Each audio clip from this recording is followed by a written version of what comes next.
So, kumusta mga my loves? Here we go again. Feeling ko parang na-miss ko yung isa pa, Jollibee di ito. Yun nga eh. So yun, napagtripan ko na magluto na lang ako ng kakaibang luto ng fried chicken. So yun, hinaluan natin siya ng itlog.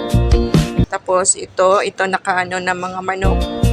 Lagyan natin ng powder paper. Tapos lagyan na natin ng chicken cubes para may pangpalasa naman kahit papaano. And then itong flour o harina, ganun. Sindihan lang natin. Tas ito itong mga manok, ibabad lang natin saglit sa itlog, at least kaano siya ng lasa.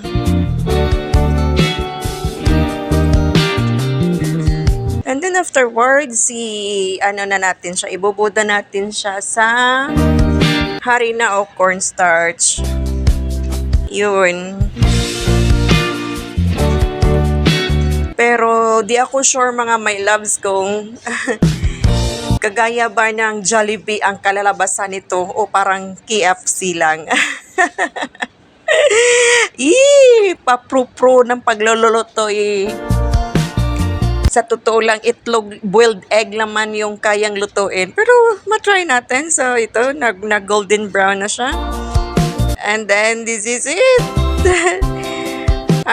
Masatisfied lang yung pagki-crave natin. See you mga my loves. Keep going. Enjoy lang.